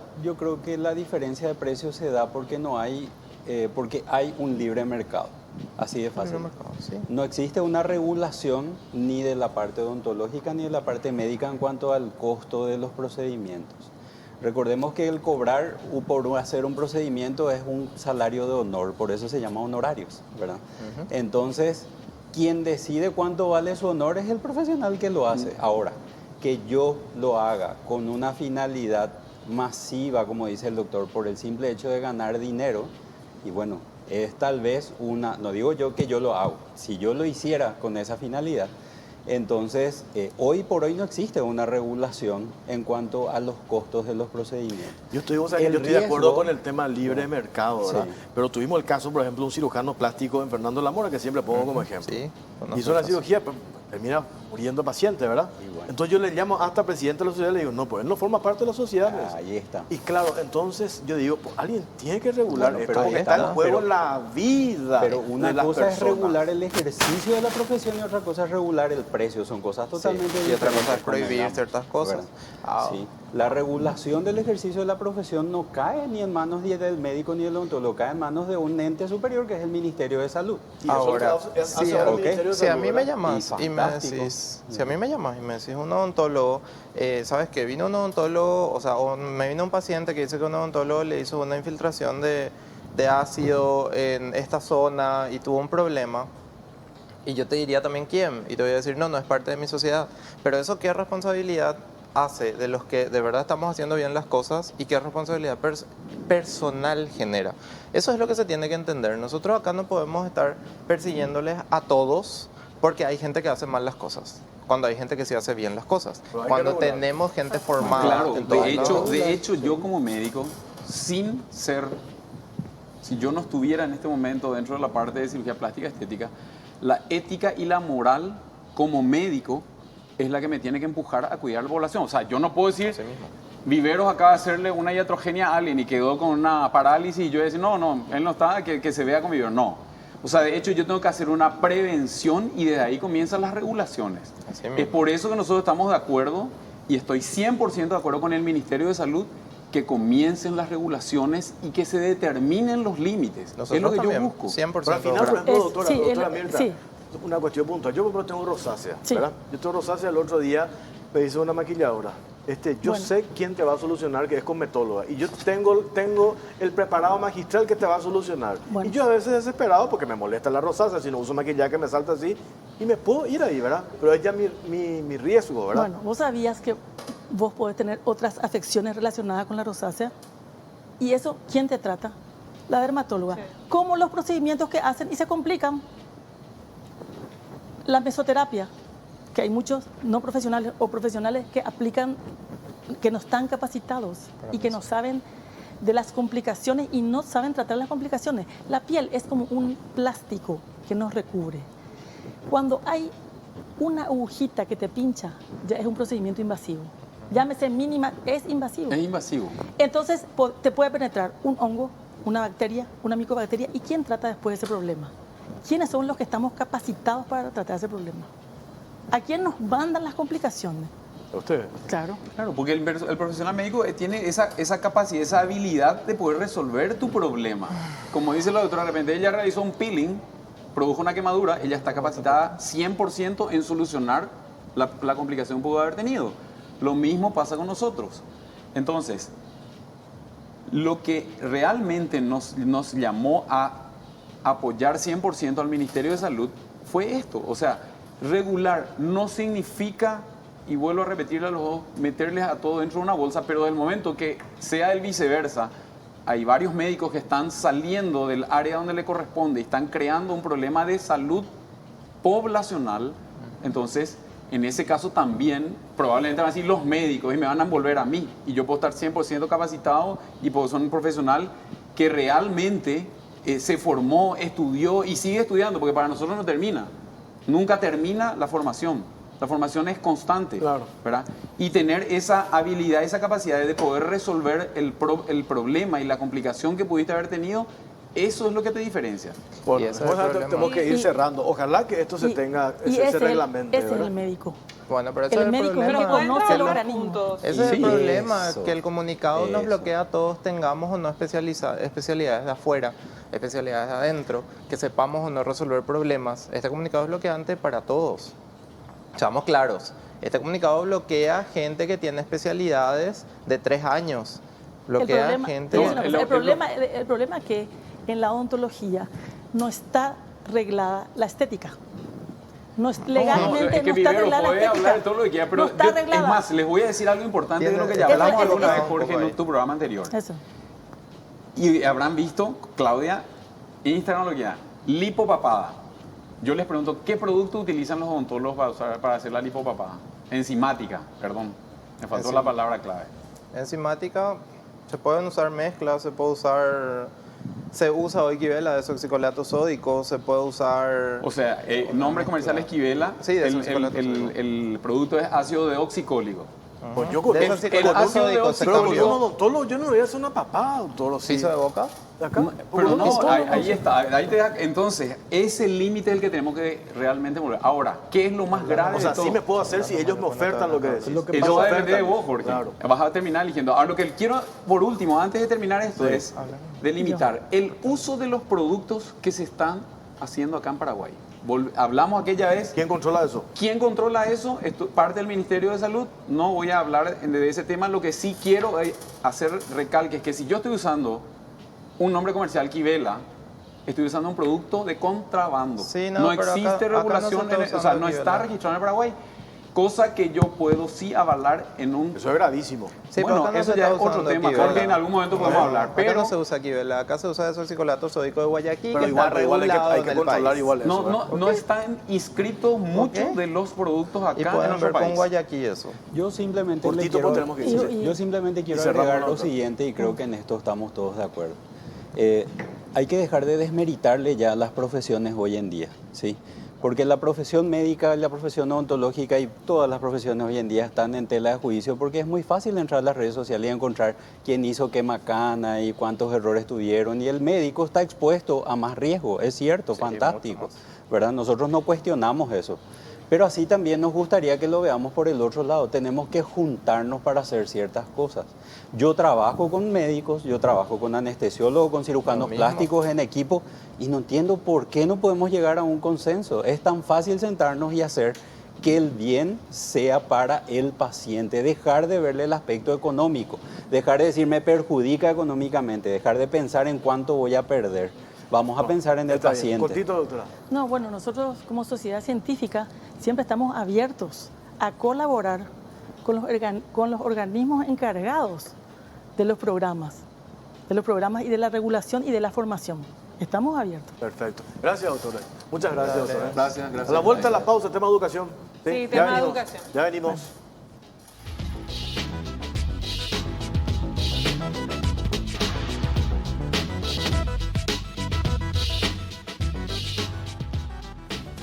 Continuamos en Caro Cruz y vamos a ver los números de nuestra encuesta habilitada en Twitter.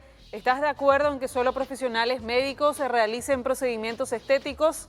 En un 54% la gente dijo que no y 46% que sí.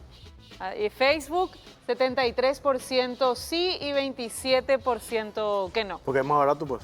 Porque es más barato. Más popular, precios más populares. Por eso, sí. increíble, ¿verdad? El Sí. público Facebook versus Twitter.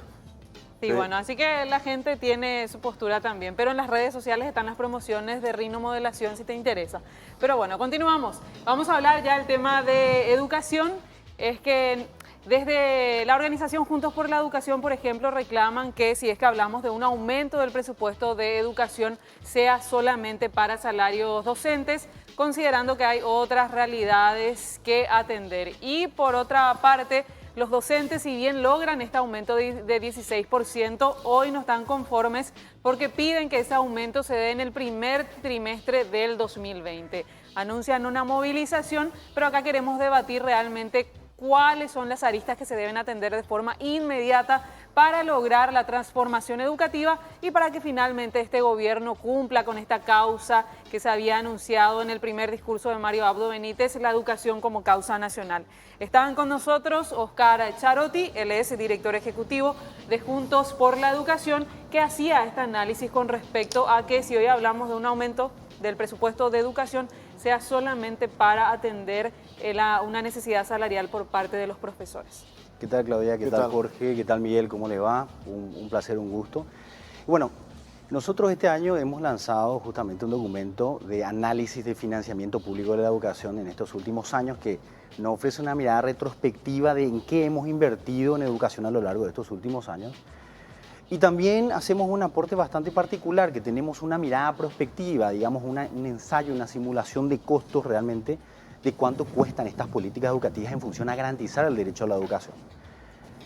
En estos últimos 20 años lo que hemos visto que en mayor medida el presupuesto público destinado a educación ha venido financiando casi únicamente salarios a lo largo de este tiempo. Y entendemos de que es sumamente necesario y también damos cuenta que los países que efectivamente han logrado avanzar en función a mejoras de calidad educativa son aquellos países que han logrado elevar la valoración social de sus educadores enormemente, donde el salario es uno de los aspectos que juega en función con eso, efectivamente. Hay otros 4 dimensiones que efectivamente hay que tener en cuenta. Uno de ellos tiene que ver efectivamente las condiciones, la formación inicial, la formación permanente y continua, y también la evaluación de los educadores que permita de alguna u otra forma permanentemente retroalimentar. Nosotros estamos totalmente convencidos que los educadores tienen que ganar bien, tienen que ganar mejor, ese es el camino. Lo que sí efectivamente estamos viendo con una visión bastante crítica es que estos incrementos salariales se den en forma masiva para todos y universal para todos los docentes, como muchas veces decimos, contra nada, sin estar sujetos a procesos, incentivos de desarrollo profesional o evaluación en las funciones de estos docentes. Miguel Mareco también está con nosotros, él es del Sindicato Nacional de Directores. ¿Qué tal, Miguel? Jorge, buenas noches para vos, señora Claudia, a las órdenes. A propósito de este tema, ustedes van a una movilización también, ¿verdad?, sobre el tema que tenga que ver con lo que a partir del próximo año incremento salarial para el sector docente.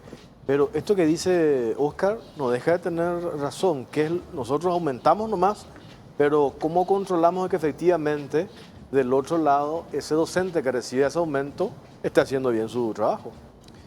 Sí, yo discrepo un poquito aquí con el amigo, porque vamos a hablar un poco de la historia y vamos a hacer un análisis técnico para llegar a la conclusión de hacer un análisis comparativo con lo que él dijo. Nosotros tuvimos 5 reformas que yo recuerdo, en el 1904, 1924, 1931 y la última, la del 92, donde ¿cuál era el eje central?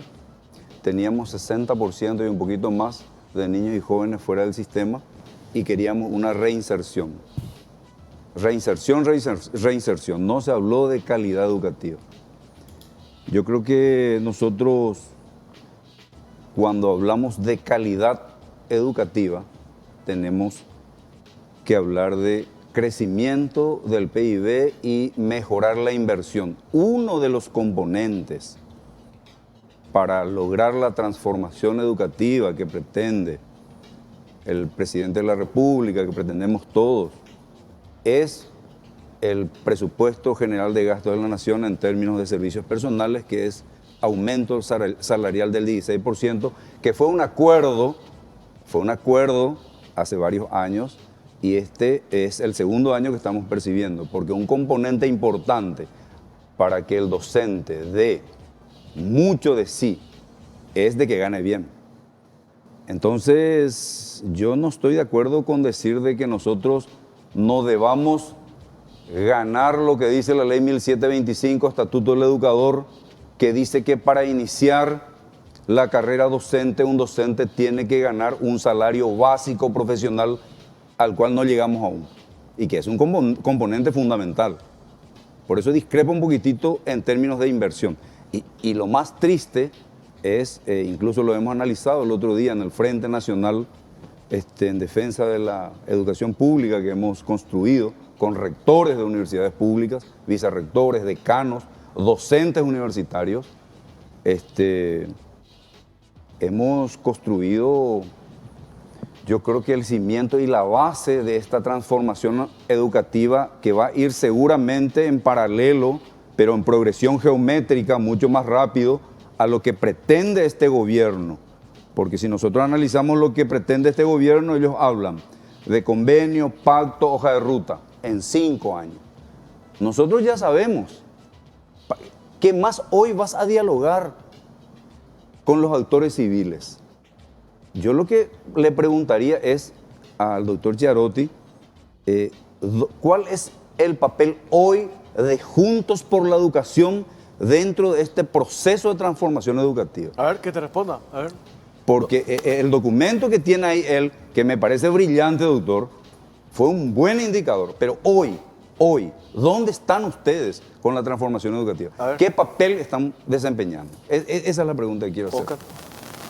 Bueno, nosotros como sociedad civil, con una mirada independiente y basado en esta experiencia de estos últimos años, hemos aportado este documento que nos permite justamente ver los niveles de insuficiencia en inversión a nivel nacional y con una visión de proyección en este proceso de transformación educativa.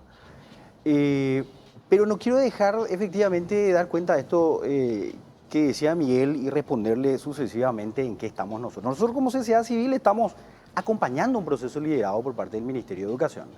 Un Ministerio de Educación que, bueno, tiene su forma. Ustedes saben que a nivel nacional nuestras instituciones públicas dependen mucho del perfil de los liderazgos. Tiene que ver con una baja o incipiente institucionalidad de nuestras, valga la redundancia, instituciones. Entonces muchas veces pasa que si un ministro es más abierto y más abocado al diálogo, la institución es más abierta y más abocada al diálogo. Y en caso que no sea así, bueno, tenemos un ministerio que muchas veces uno mirando desde afuera, tratando de aportar con este tipo de insumos a la política pública, lanza a la sociedad, participa a los distintos actores. Pero bueno, yo creo que el proceso de transformación educativa, como decía Miguel, va por un lado, ¿cierto? Y este proceso de transformación educativa alude a una serie de procesos de transformaciones que se tienen que ir dando. Una de ellas tiene que ver efectivamente con la carrera del educador, indefectiblemente. Paraguay está, digamos, sujeto a una carrera del educador que según la clasificación UNESCO sería una carrera, digamos, de primera generación, una carrera basada en el paso del tiempo, una carrera donde aquel docente bueno, excelente, si quiere progresar, digamos, desde el punto de vista salarial, tiene que salir del aula y convertirse tal vez muchas veces como director, supervisor. No tiene una carrera horizontal al interior, digamos, de lo que es el trabajo en aula. Una carrera credencialista y, como decíamos, en general basada en el paso del tiempo. Es decir, un buen docente que recién está ingresando al magisterio tiene que esperar 22 o 23 años para llegar al mismo nivel que un docente que está efectivamente todo ese tiempo y que muchas veces ese docente que está hace 23, 24 años no tiene ya la formación, no tiene conocimiento disciplinar, no tiene el mismo compromiso ético, ni siquiera la vocación de nuevos docentes que están ingresando. Entonces, ahí es donde, Jorge, el tema de valoración social realmente juega un papel fundamental porque efectivamente la carrera del educador en Paraguay no necesariamente está atrayendo a los mejores estudiantes. Y en la medida que eso no suceda, realmente la carrera no va a mejorar y la calidad educativa efectivamente no va a mejorar. Los números nos dicen, estos exámenes que se dan, a menudo no reflejan eso que Óscar está describiendo, Miguel. Así es. Por eso que, vuelvo a repetir, nosotros al construir este Frente Nacional por la Defensa de la Educación Pública, Jorge, nos dimos cuenta de que hay 3 ejes fundamentales. El primer eje es presupuesto, donde entra lo que él dice en términos de, podemos discutir cuánto es el salario básico profesional, etcétera, etcétera, pero también el segundo eje es la formación continua, lo que lo llaman comúnmente la capacitación a los docentes, ¿verdad? Que tiene otra vez un montón de indicadores, porque si empezamos a hacer un análisis de cuáles son las universidades privadas, institutos terciarios que hoy están dando rápidamente títulos versus pago de dinero, entonces baja también la calidad. Y el tercer componente fundamental que nosotros encontramos en este congreso que lo hicimos es la modificación de la malla curricular, ¿verdad? ¿Qué es lo que necesita hoy el país para los jóvenes? Y yo convencidísimo y feliz porque yo vengo de la educación técnica. Yo me formé en la educación técnica y formación profesional. Entonces, vuelvo a repetir, hay 3 pilares fundamentales que son los ejes que nosotros encontramos sobre el cual construir hoy la transformación educativa. Ahora, Óscar, sobre este tema, y el otro día tuvimos una discusión, esta manifestación de los docentes, un gremio que se tomó un ministerio que yo dije que no estaba de acuerdo en esa manera de actuar, pero la lógica te dice, entiendo que los docentes tienen que ganar bien, ¿verdad? O sea, veamos la experiencia en otros países, eso es categórico, eso no está en discusión. Pero a la inversa yo creo que nosotros tenemos que hacer formación, y si yo estoy en condiciones yo recibo el aumento. No aumento para todo y después vemos, yo me formo. Esa es la parte que tiene que ser la inversa, ¿verdad?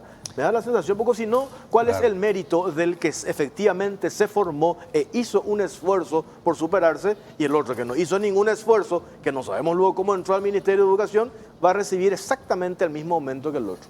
Entonces, una cuestión hasta motivacional. Que contempla, va a contemplar la Ley General de Presupuesto. El año pasado el artículo 53 de la Ley General de Presupuesto ya contemplaba. Solo que nosotros, los 14 gremios, empezamos a analizar y dijimos, no, el ministro Peta subió en agosto, no hubo formación continua como para... Y hicimos cambiar el artículo de la ley para poder percibir el 16%. Ahora, este año, cierto lo que decís, este año no hay excusa y se está haciendo formación continua, los gremios somos contralores, para ir mejorando esa calidad educativa, que no se va a conseguir en un año, ¿verdad? Pero sí ir construyendo eso en forma paralela al pedido que nosotros hacemos de que se cumpla en 4 años llegar al salario básico profesional. Claudia. Hay otro punto también que atender con respecto a la formación de los docentes que mencionaba también Charotti en un informe la vez pasada de los institutos que forman finalmente a los docentes. Dejan mucho que desear, están o no, o cuentan o no con todas las condiciones como para que estos docentes transmitan realmente conocimiento a los estudiantes. Claro, es un pilar fundamental. Nosotros desde Juntos, en administraciones anteriores, veníamos llevando adelante un trabajo de apoyo al Ministerio de Educación en función a la evaluación de los 40 institutos de formación docente, que realmente tenía el objetivo de poder llevar adelante un proceso de fortalecimiento de los institutos como la instancia de formación inicial de nuestros docentes nobles, digamos, ¿verdad? En esa evaluación de los 40 dábamos cuenta de que realmente más del 60-70% de los institutos necesitaban realmente un plan de fortalecimiento fuerte, y nos pareció sumamente estratégico en aquel momento porque ya desde prácticamente un año o dos, desde que el Ministerio cuenta con los fondos de excelencia por la educación, que es el que financia estos proyectos de formación docente, financia los proyectos de infraestructura educativa, veíamos que el Ministerio de Educación, como pocas veces en estos últimos 30 años, tenía todas las condiciones para llevar adelante un proceso de transformación profunda en el sistema de formación inicial de los docentes. ¿Por qué? Porque teníamos todos los elementos y todos los datos de cómo estaban los institutos de formación docente, con sus debilidades, con sus potencialidades, con sus fortalezas, con sus amenazas. Pero así también el Ministerio tenía realmente mucho presupuesto, muchos recursos para llevar adelante procesos, ya sea de infraestructura, de equipamiento, de formación de formadores y formación de docentes en función a las necesidades. Así que ese es justamente uno de los pilares fundamentales en todo lo que tiene que ver la mejora, digamos, de la carrera docente. Decíamos, el primero tiene que ver la valoración social, digamos, que es una cuestión consecuencia de cómo le está yendo a los siguientes pilares. Otro de ellos es la formación inicial y continua, la formación inicial que se da en los institutos de formación docente, la formación continua que permita de alguna u otra forma ir apalancando, mejorando y apoyando a los docentes, y la evaluación, justamente, la evaluación no con una visión punitiva, sino que la evaluación desde una mirada que permita retroalimentar al docente en cuanto a su función educadora. Ahora hay algo muy importante que quiero complementar nomás lo que dice el amigo, porque es muy cierto. Creo que el otro día incluso lo dije en un programa de radio, si vos estás haciendo una planificación de transformación educativa, donde tenés algunos ítems que lo vas a considerar, publica la prensa una baja inversión presupuestaria del Ministerio de Educación. El caso de educación inicial tiene un presupuesto de ejecución 0. El caso de educación indígena, ejecución 20% del 100%. Entonces, el gran problema está, como él dijo, también en el gabinete ministerial que está al frente para llevar a cabo esa transformación educativa con lo que nosotros no estamos de acuerdo. ¿Pueden trabajar con PETA? ¿Están trabajando bien o ahí con el ministro de Educación, digo? Sin centralizar en la persona, pero institucionalmente me refiero. Nosotros en este momento no tenemos ninguna acción directamente vinculada con el Ministerio de Educación como sí lo teníamos hasta años anteriores. Llevábamos un proyecto Casapá, que era un proyecto emblemático de descentralización, desconcentración de la gestión educativa en un territorio bastante vulnerable, digamos, desde el punto de vista de condiciones económicas. Teníamos un proyecto Tiquichuela que lo llevamos con el Ministerio de Educación y que realmente ambos proyectos han sido realmente reflejos de cómo también el Ministerio puede gestionar a tiempo, con altos niveles de eficacia y de impacto procesos. Pero esos proyectos, bueno, terminaron y en este momento Juntos por la Educación, nosotros realmente no tienen nada. No tenemos absolutamente Yo ya sé tu ninguna respuesta. Nada. Algo más. Cortito. Dos son. No solamente Marito le sostiene, le sostenía Friedman también. Por suerte salió del Congreso. A PETA. Desastre. ¿Qué dice tu encuesta, Claudia? En la consulta, ¿crees que con el aumento salarial a los docentes mejorará la calidad de la educación? 72% no y 28% sí. Contundente la respuesta de la gente. Mira, Facebook también tenemos, vamos a ver, 77% no y 23% sí. ¿Viste? No, la Así gente que no garantiza el hecho de que ganen bien, lastimosamente, ¿verdad? Oscar, gracias por tu tiempo, muy amable. Gracias, Jorge, gracias, Miguel, Claudia. gracias. Muchas gracias. Nos vamos, Claudia. Sí, nos vamos y nos volvemos a encontrar el próximo domingo. Muy bien, muchas gracias, buenas noches.